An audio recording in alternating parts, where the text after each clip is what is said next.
menambah sebuah produktivitas kita di dalam keseharian, tetapi menambah negativisme nih di dalam keseharian. Misalnya dengan bersahabat dengan individu yang jaringannya negatif tadi, kita malah meluangkan waktu dengan hal-hal yang negatif, misalnya Mhm. tidak produktif, misalnya melakukan hal-hal yang memang tidak mendukung produktivitas keseharian kita, Mhm. misalnya begadang yang katakanlah misalnya yang kelewat batas nih, sehingga besok kita terlambat kerja, walaupun bareng-bareng nih, oh sahabat saya juga Mhm. nggak bangun nih misalnya, Mhm. tetapi kan jaringan sosialnya negatif.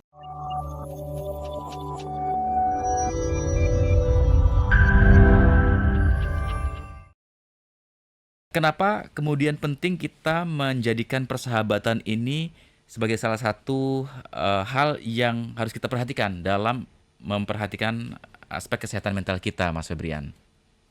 Iya, kalau ngomongin soal persahabatan ya, persahabatan itu memang salah satu aspek yang sangat penting di dalam kehidupan kita. Nah, di minggu lalu memang ada yang dibahas terkait tentang bagaimana kita eh, menjalin hubungan yang baik di dalam keluarga ya, dan diri sendiri. Nah, tak lupa pada hari ini kita akan membahas sebuah persahabatan. Nah, persahabatan ini tentunya sebuah hal yang sangat-sangat penting di dalam hidup kita, apalagi kita sebagai manusia tentunya makhluk sosial ya, Mas ya. Mhm. Kalau kita makhluk sosial, tentunya kita juga akan terhubung dengan orang-orang sekitar kita. Tentunya kita juga memiliki sebuah konektivitas nih. Hmm. Nah, dalam konektivitas itu ya, kita juga memiliki sebuah ikatan emosional nih. Nah, inilah yang disebut dengan sahabat. Jika ada keterikatan emosional di luar keluarga tentunya ya, selain keluarga atau pasangan, inilah yang dinamakan dengan sahabat. Kenapa penting? Analoginya begini deh. Terkadang misalnya Mas Yudi ada hal-hal yang biasanya nggak sempet atau nggak bisa disampaikan di keluarga nih. Mhm. Siapa lagi yang biasa nyampaikan? Pastinya ke sahabat ya. Betul. Karena apa? Karena memang merasa ada ikatan emosional dengan sahabat. Di mana terkadang bagi sebagian orang itu sahabat itu merupakan tempat unconditional positive regard, Hmm. di mana sahabatlah tempat bagaimana menerima kita tanpa ada persyaratan apapun, misalnya bagi sebagian orang. Sehingga apa? Sehingga persahabatan ini tentunya merupakan teman atau yang bisa dikatakan tempat kita untuk mencari dukungan sosial selain keluarga tentunya, Mas. Seperti itu. Oke. Jadi sahabat punya cinta yang tanpa syarat ya, Mas Febrian ya.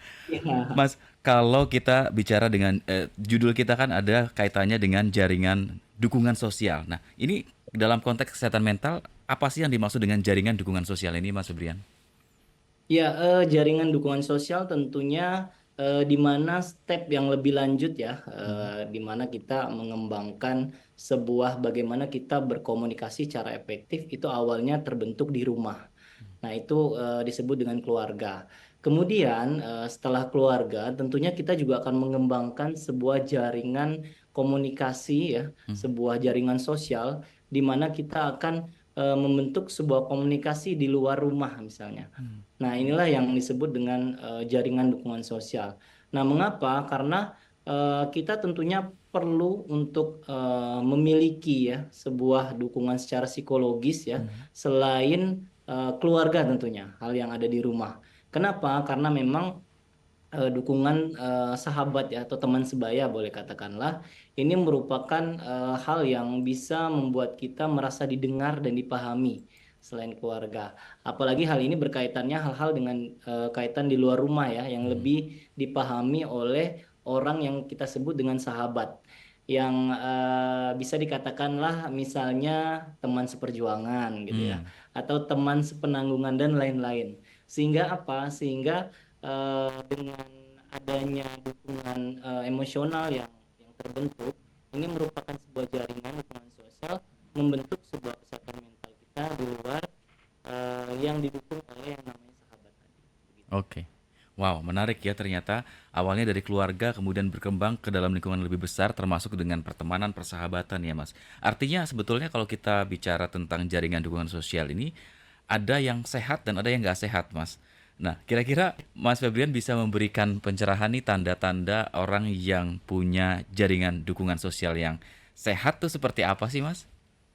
Ya, tentunya dukungan jaringan sosial yang sehat itu eh, salah satu aspek yang paling penting bisa dilihat bagaimana jaringan sosial itu menambah produktivitas kita sehari-hari. Mhm, Nah, itu poinnya. Dimana ketika jaringan sosial itu membuat kita sehari-hari lebih produktif, bekerja, lebih rajin untuk bangun misalnya, lebih rajin berolahraga misalnya, kemudian lebih rajin dalam hal-hal positif di dalam lingkungan sosial, sehingga hal tersebut merupakan jaringan sosial yang positif. Nah, ada juga jaringan sosial yang negatif nih. mhm. Walau bisa kita katakan sahabat juga nih, tetapi sahabatnya merupakan jaringan yang negatif nih misalnya, Ada ya? bukan tambah sebuah produktivitas kita di dalam keseharian, tetapi menambah negativisme nih di dalam keseharian. Misalnya dengan bersahabat dengan individu yang jaringannya negatif tadi, kita malah meluangkan waktu dengan hal-hal yang negatif, misalnya Mhm, tidak produktif, misalnya melakukan hal-hal yang memang tidak mendukung produktivitas keseharian kita, mhm, misalnya begadang yang katakanlah misalnya yang kelewat batas nih, sehingga besok kita terlambat kerja, walaupun bareng-bareng nih, oh sahabat saya juga mhm, nggak bangun nih misalnya, mhm, tetapi kan jaringan sosialnya negatif.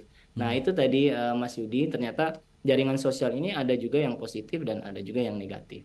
Oke, kalau sebetulnya kita punya pilihan ya Mas untuk memilih yang negatif atau yang positif. Tentu sebaiknya kita pilih yang positif ya. Tapi ada dalam kondisi tertentu misalnya kita yang memang setiap hari harus ketemu dengan orang-orang yang jaringan sosialnya sebetulnya tidak punya pengaruh baik untuk hidup kita. Nah, untuk apa ya menguatkan atau membentengi diri kita supaya kita tetap pada hal-hal yang baik, ini bagaimana ya Mas ya? Sekarang mungkin kita apa viral istilah circle ya. Oke. Pilih-pilih circle, kadang-kadang terlalu memilih juga bisa menjadi image tertentu. Wah, dia orangnya pilih-pilih loh sama temen gitu ya. Ada anggapan seperti itu. Ini gimana kalau dari Mas Febrian sendiri, Mas? Ya, tentunya itu pilihan ya, pilihan individu bagaimana dia memilih sebuah jaringan sosial yang akan diikuti Mhm, tentunya. Nah, kita ada sebuah teori juga, teori behavioristik itu ya, mhm, menyebutkan bahwa lingkungan itu sebenarnya sebagai magnet di dalam diri kita. mhm, Dan magnet mana nih yang nyangkut ke diri kita sehingga akan membentuk sebuah jaringan sosial tadi. Nah, ini memang panjang prosesnya ya, panjang prosesnya di mana katakanlah baik itu disengaja maupun tidak disengaja. Misalnya ada sebuah kondisi di mana individu mengalami sebuah problem nih di rumah mhm, misalnya, sehingga dia mencari sebuah jaringan sosial yang katakanlah bisa untuk dirinya merasa didengar dan dipahami. Nah, tibalah jaringan sosialnya mengarah ke arah negatif, dan ini menjadi sebuah hal yang menurut dia nyaman karena teman atau sahabat jaringan sosial tersebut merasa mendengar dirinya, kemudian mhm, memahami dirinya. Tetapi secara sosial memang tidak merupakan sebuah hal yang positif. Nah, ini merupakan hal yang pilihan sebenarnya, tetapi kita sebagai individu yang sadar akan hal ini tentunya bisa memilih dan memilah bagaimana kita membangun jaringan sosial kita.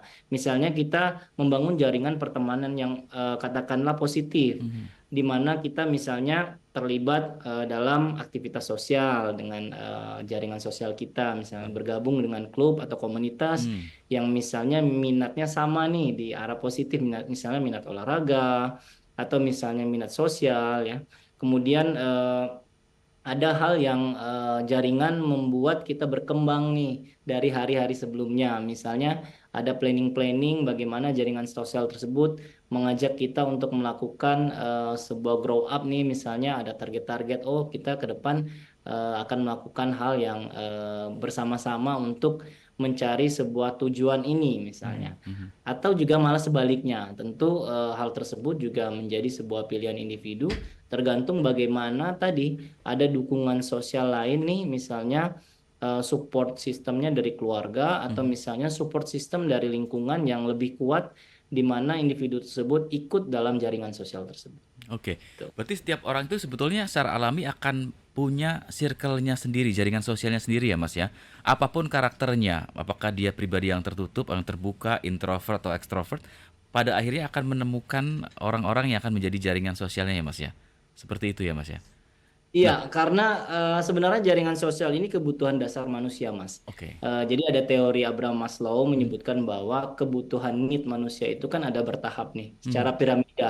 Di mana tahap pertama kita membutuhkan sebuah kebutuhan dasar, misalnya makan, minum, dan hmm, lain-lain.